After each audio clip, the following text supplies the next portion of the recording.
प्रणाम। मैं विष्णुदत्त पांडे विश्व गुरुकुल अभियान योजना लेकर मैं एक बार फिर आपके समक्ष उपस्थित हूँ। आज मैं बात करना चाहता था कि यह जो विश्व गुरुकुल अभियान की योजना है, इसका प्रारूप क्या है, इसकी रूपरेखा क्या हो, मैंने क्या बनाई है, इसकी रूपरेखा मेरे दिमाग में जो है उसे आप लोग भी सुन लीजिए और इस पर अपने मत भी दे सकते हैं, देंगे आप, और पर विमर्श होगा आगे। अभी मैंने जो इस अभियान का नामकरण किया वो है विश्व गुरुकुल।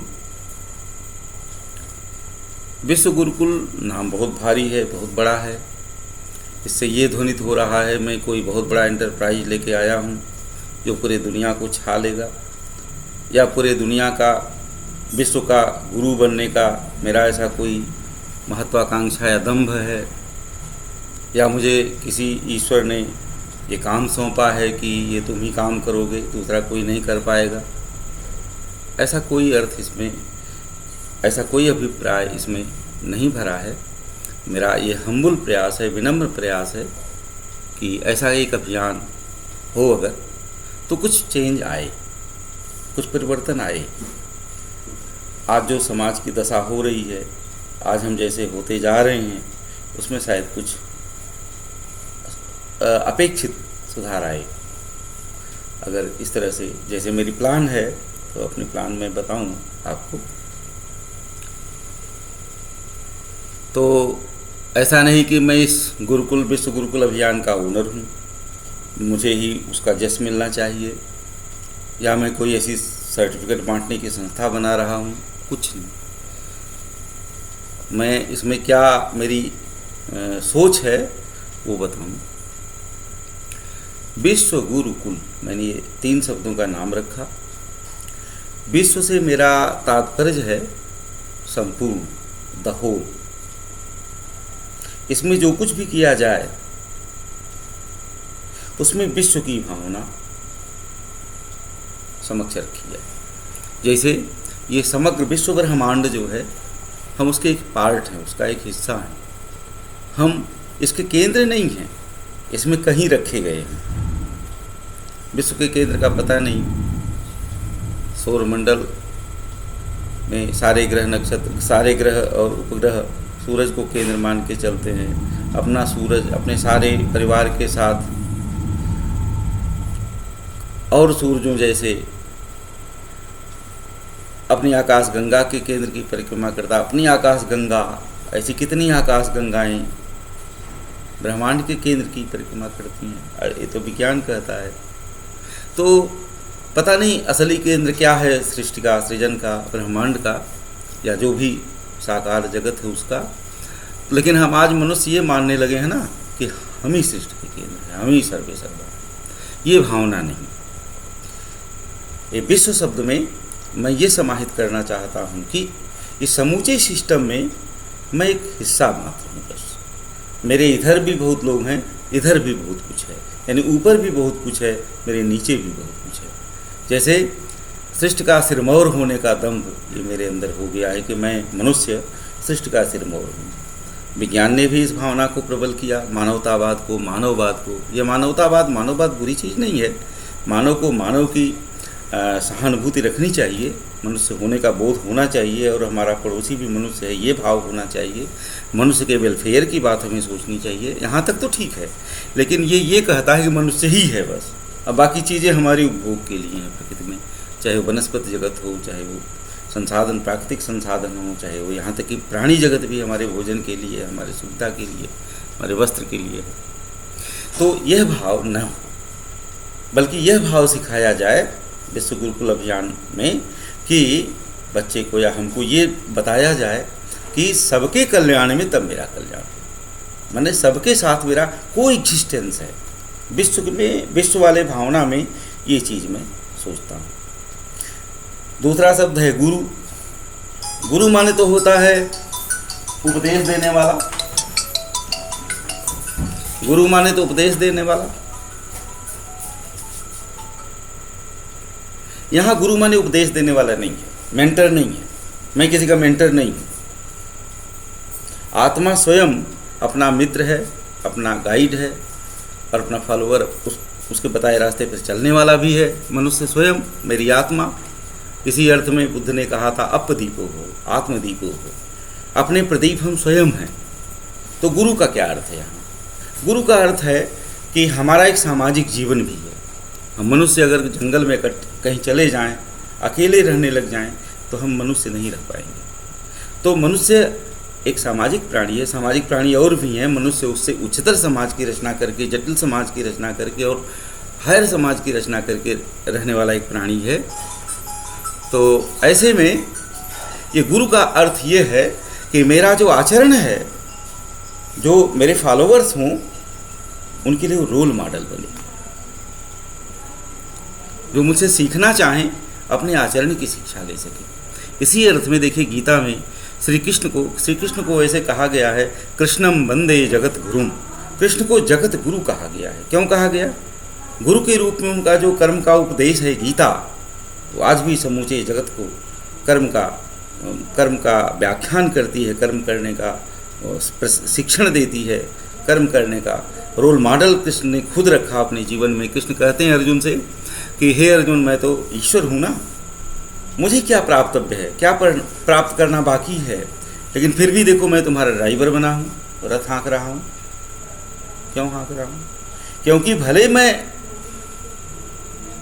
आप्त हूँ, भले मैं आप्त काम हूँ, भले मुझे कुछ नहीं चाहिए, फिर भी सामाजिक जीवन जीना है ना मुझे, समाज में आया हूँ मैं, तो लोक संग्रह के लिए मुझे कार्य करना है। मम वर्तमानु वर्तन्ते मनुष्य अपार सर्वसा। मुझे कर्म में प्रवृत्त हुआ न देख करके पब्लिक अकर्मण्य हो जाएगी। सब लोग मेरे गए हुए रास्ते पे चलेंगे ना। महाजनो जैन गता सब पता। तो इस तरह से अपने चरित्र को रोल मॉडल के रूप में समाज में प्रस्तुत करने का प्रयत्न करना है। ऐसा अपना चरित्र बनाना है कि मुझे देख करके जो सीखना चाहें, जीने का तरीका सीखें। शायद अतीत में कभी ऐसा ही था भारत, जब जीवन सिद्धांतों के ऊपर ढाल दिया जाता था। इस भौतिक जीवन को अमूर्त सिद्धांतों के ऊपर ढाल करके हमारे पूर्वजों ने दिखाया।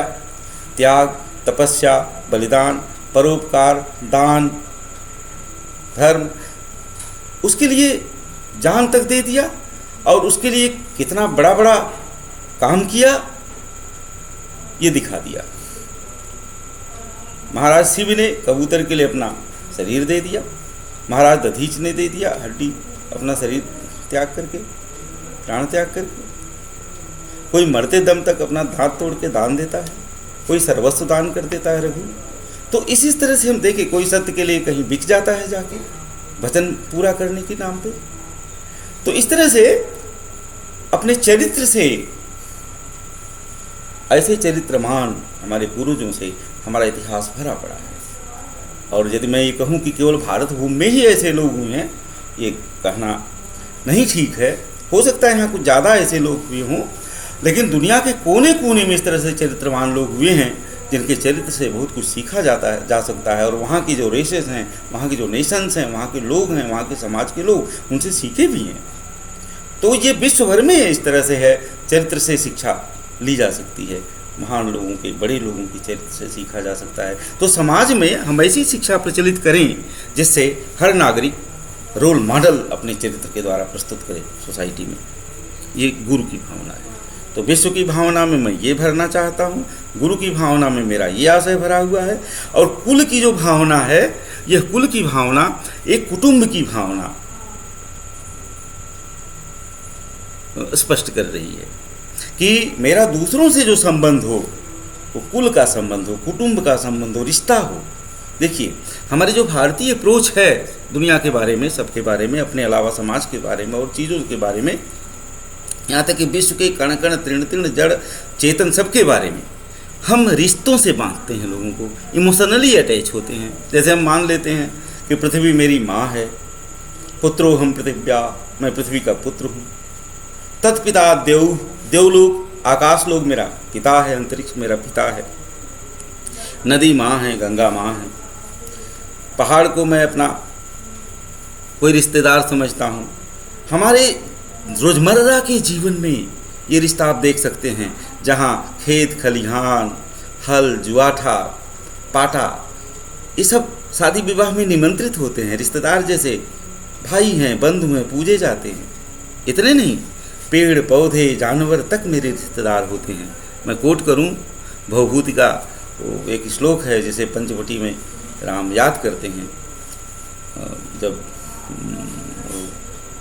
12 साल बाद, सीता निर्वासन के 12 साल बाद वो संजोग से पंचवटी जाते हैं, तो वहाँ पर अपना जीर्ण शीर्ण कुटिया का खंडहर देखते हैं और अब वो पेड़ पौधे देखते हैं, वो जानवर देखते हैं जो 12 साल पहले उनके परिचित थे, जिन्हें सीता ने लगाया था या पाला था। तो राम श्लोक कहते हैं, उस राम के मुँह से श्लोक लिखा है भवभूति ने कि जत्र द्रुमा अपि मृगा अपि बांधवों में, जहाँ पेड़ भी मृग भी मेरे बंधु बांधव हुआ करते थे। जान प्रिया सहचर चिरवंत्यवासम, जहाँ मैं प्रिया के सहचर बहुत दिनों तक रहा। एतानि तानि गिरि पर्वत निर्धराणी, गोदावरी परिसर से गिरीश तटानी, ये वही गोदावरी परिसर के गिरी हैं, तट हैं। तो मैं इमोशनली अटैच होता हूँ सबसे। अभी मेरे बचपन तक और अभी भी गाँव में हम अपने परिजनों को, यहाँ तक कि अपने घर में काम करने आने वाले लोगों को भी नाम से नहीं बुलाते। कोई चाचा होता है, कोई भैया होता है, कोई बबुआ होता है, इन नामों से बुलाते हैं। जैसे हमने कहा था किसी वक्तव्य में कि झबरा, मेरे हल चलाने वाले की पत्नी मेरी भौजी थी, झबरा भौजी। तो इस तरह से रिश्तों में बधा है पूरा हमारा जो परिवेश है। तो जब रिश्तेदार होंगे ये लोग हमारे, तो हम उनकी क्षति क्यों चाहेंगे, कब चाहेंगे? तो इस तरह से हम जो सोसाइटी निर्मित करें अपने शिक्षा से, दीक्षा से, जो वो शिक्षा हमें मिले कि जो समाज हम बनाएं वो क्लोज्ड बंद समाज मत हो। केवल हम अपनी बात न करें, अपने परिवार तक ही सीमित मत रहें, अपने स्व को इतना हम विस्तृत कर दें कि समूचा विश्व ब्रह्मांड उसमें समा जाए और कुल की भावना से, कुटुंब की भावना से समा जाए।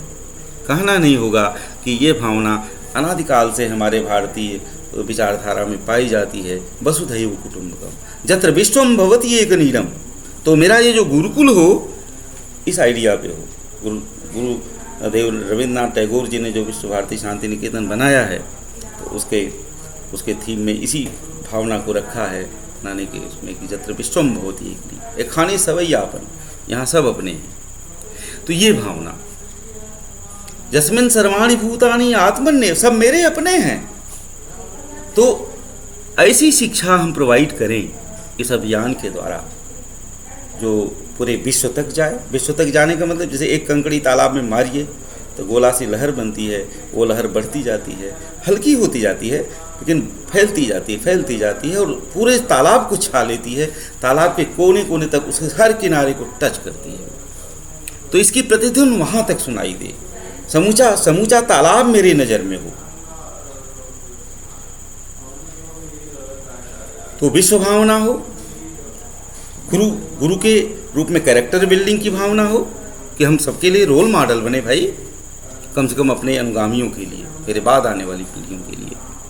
और कुटुंब की भावना विकसित हो गई उस शिक्षा से, दीक्षा से। मैं बंद सोसाइटी न बनूं, ओपन सोसाइटी बनूं, कम्युनिकेशन रखूं दूसरों से, उनसे जुड़ूं मैं भाई जैसे, बंधु जैसे, रिश्तेदार जैसे। तो ये मेरी परिकल्पना है विश्व गुरुकुल की। और इस परिकल्पना में मैं करना क्या चाहता हूँ, कैसे इसको एक्शन में ले आया जाएगा, उसके 3 स्टेजेज हैं।